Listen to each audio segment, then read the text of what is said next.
Alright, Nick, can you get a mic check? Hi, I'm Nicky. Welcome to Alpha. Life is busy. Every day we ask so many questions.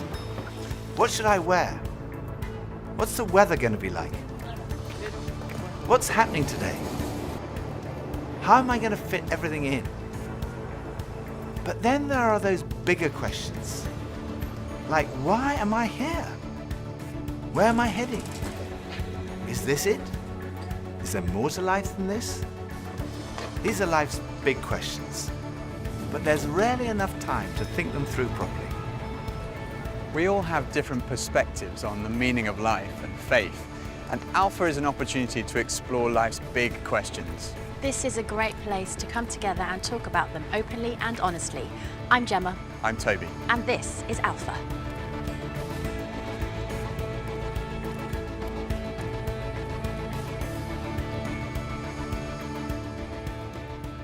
Whoa, that's a big one. If there really is a God, and I was able to ask one question, why I wasn't dunking when I was 10 years old?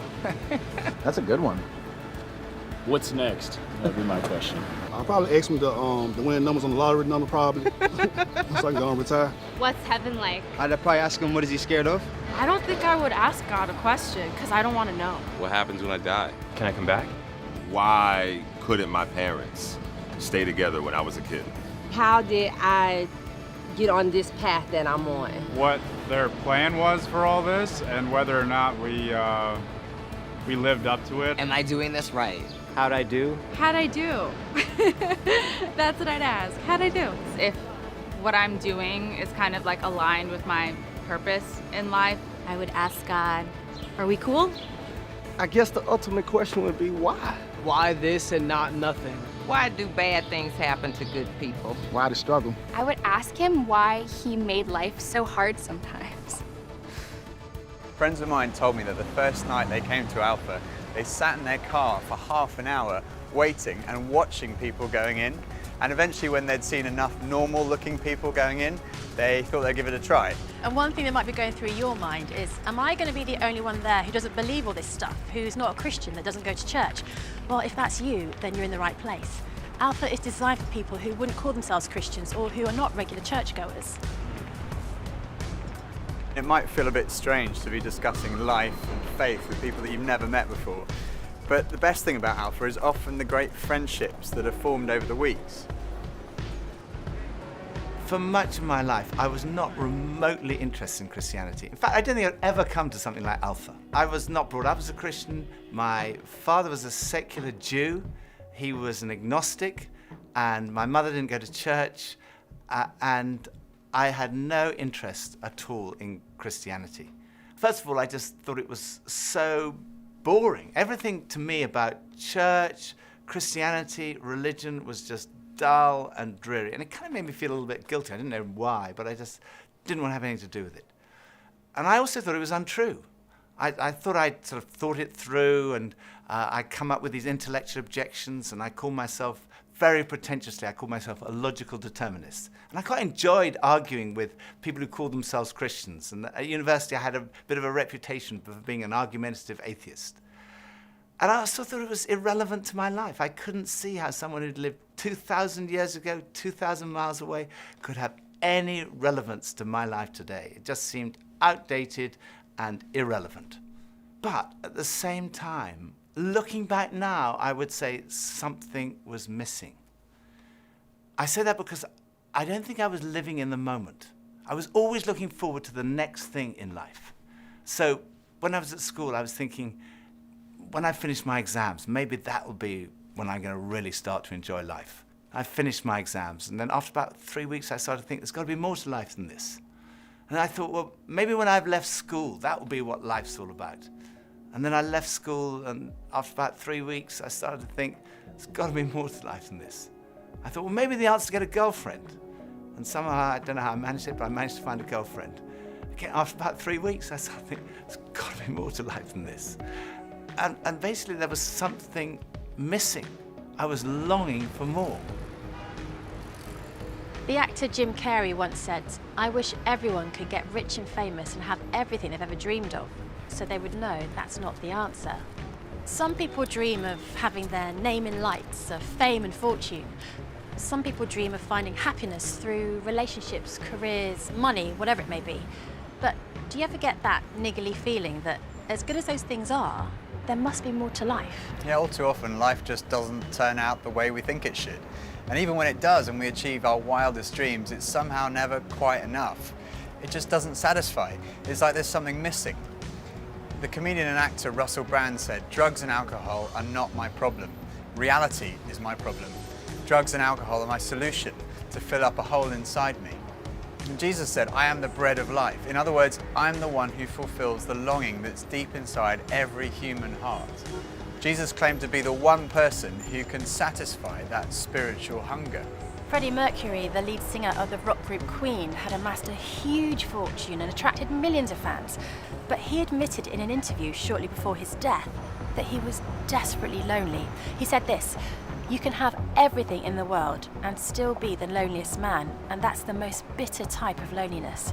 Success has brought me world idolization and millions of pounds, but it's prevented me from having the one thing we all need, a loving, ongoing relationship." Ultimately, there's only one relationship that is totally loving and goes on forever, and that's a relationship with God. And Jesus said, "I am the way to that relationship." Jesus said, "I am the way, the truth, and the life."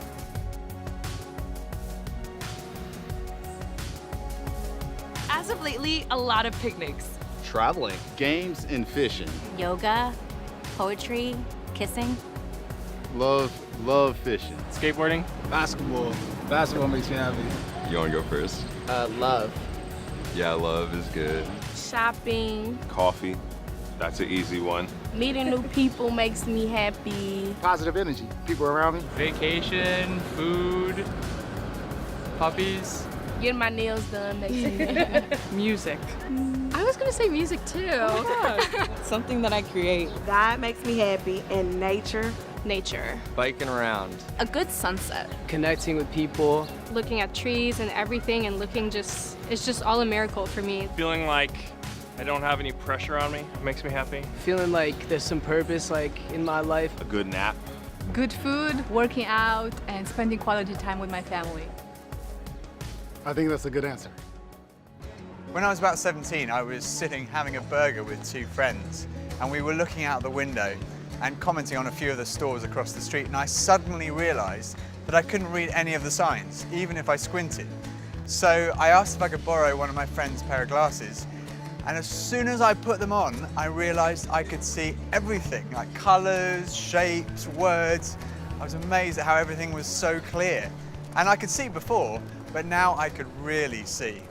And to me, that's the best way to describe the difference that Jesus makes. Jesus is the lens through which we see God, and he's also the lens by which we see the world in a totally different way. Jesus said, "I am the truth." Some people's response to a Christian might be, well, it's great for you, you found meaning and purpose in your life, but it's not for me. But when you think about it, that's not actually a logical position, because if Christianity is true, it's of vital importance to every one of us. And if it's not true, it's not great for us, because it means we're deluded. C.S. Lewis was one of the great intellectual giants of the 20th century, probably best known as the author of the Chronicles of Narnia. He said this, "Christianity, if false, is of no importance, and if true, of infinite importance. The only thing it cannot be is moderately important." I come from a family of lawyers, so naturally I wanted to look at the original documents and sources. I never really looked at the evidence before, and I was astonished at how much evidence there is for the life, death, and resurrection of Jesus. For me, it was through reading these documents that we find in the New Testament that I came to the conclusion, it's true. One of the last cases I did as a lawyer was in the Court of Appeal in front of Lord Denning, an absolutely brilliant mind, perhaps the greatest judge of the 20th century. He said on one occasion that his Bible was his most tattered book in his library. He'd examined the evidence really carefully, and he came to the conclusion, it's true.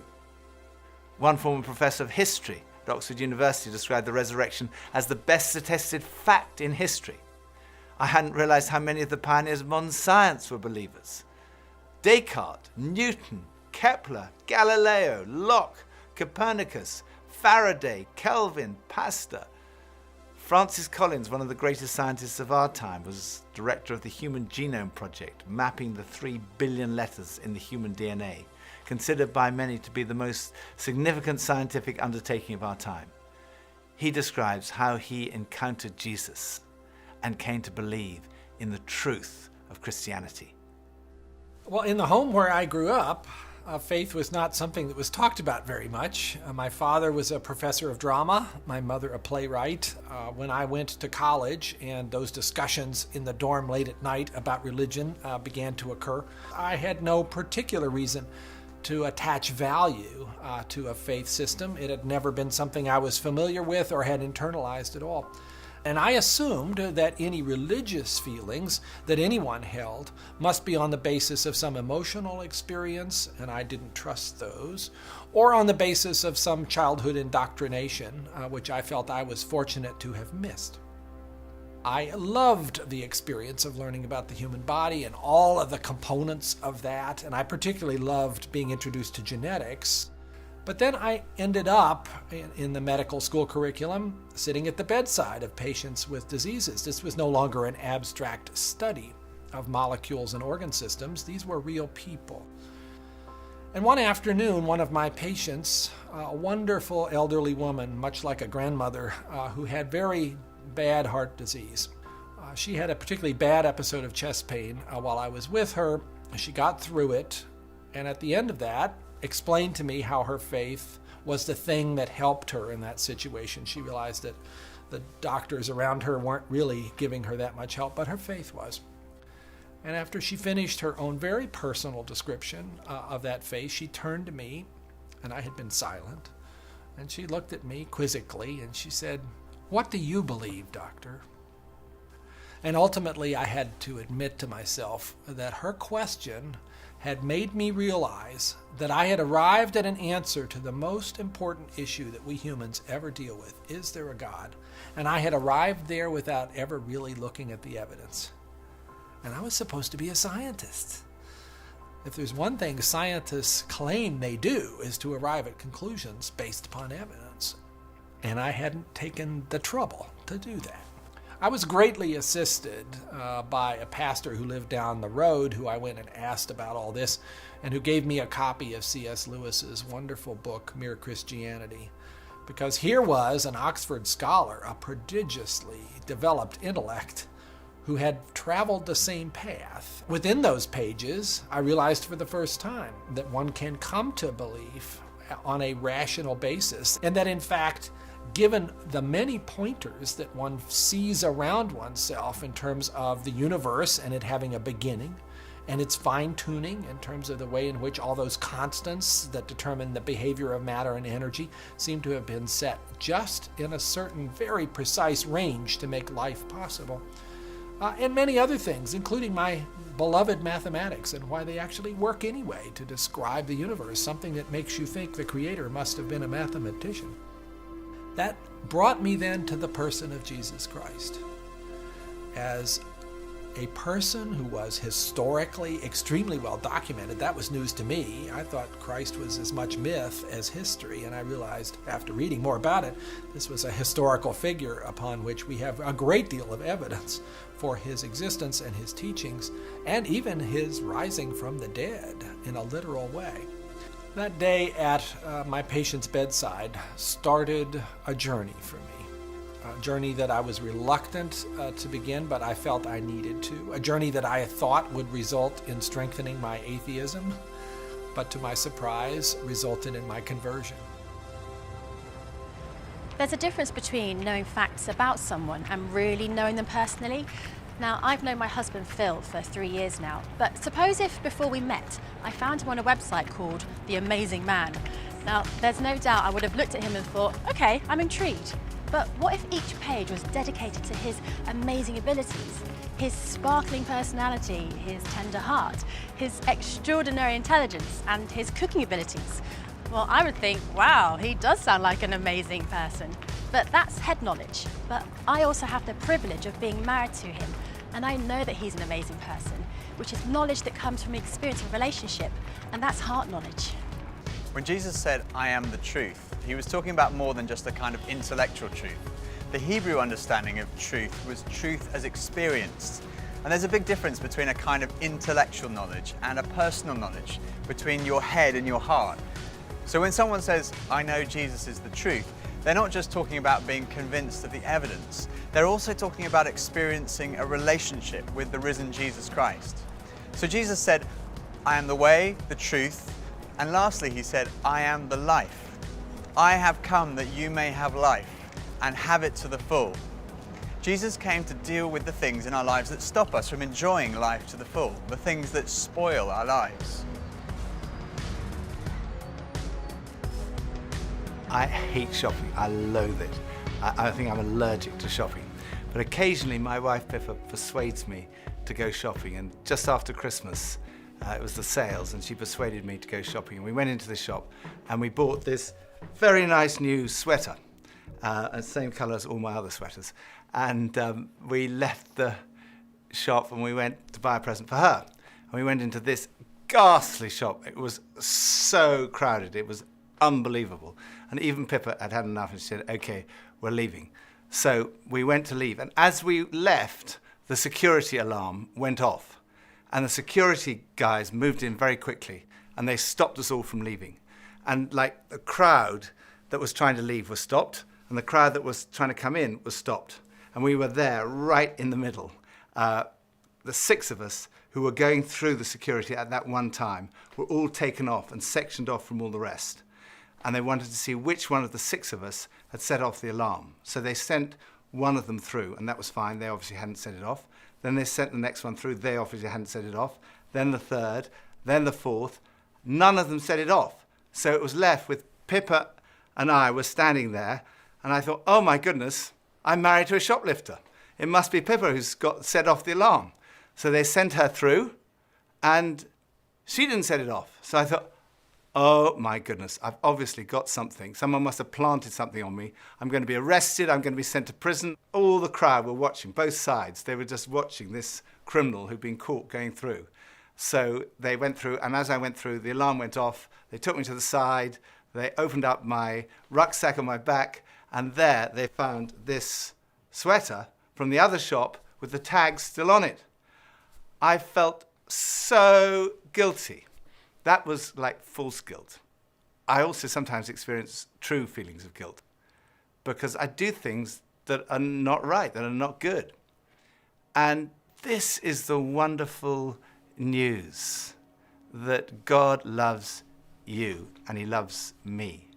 God came in the person of his Son, Jesus Christ, to die for you and for me. And on the cross, he took all of your guilt, all of my guilt, everything you've ever done wrong, everything I've ever done wrong, said wrong, thought wrong, and he died in our place in order that we could be forgiven.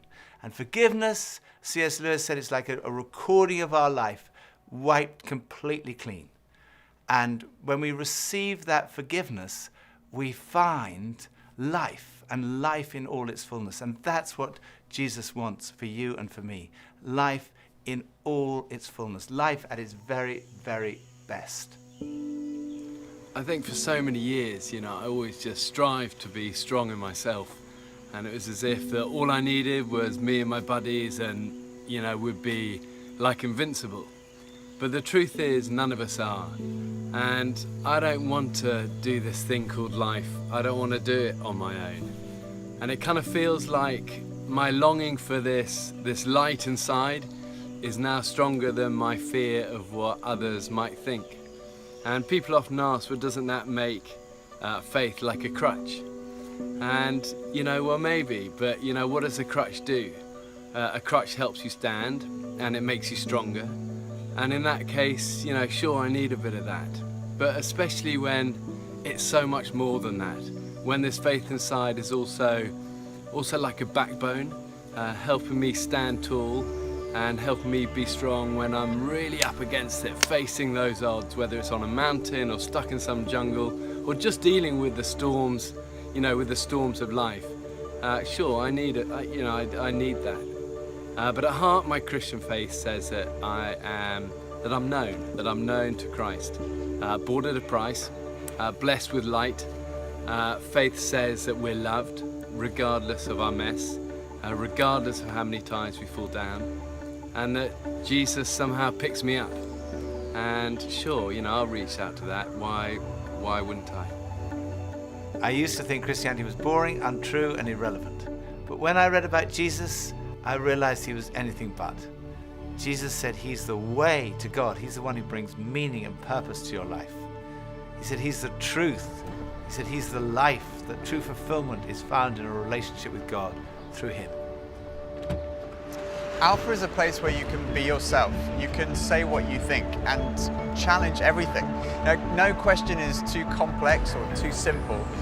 And what your point of view is as important as anyone else's. And over the weeks ahead, we are going on a journey together, an adventure to explore the questions of life, faith, and meaning.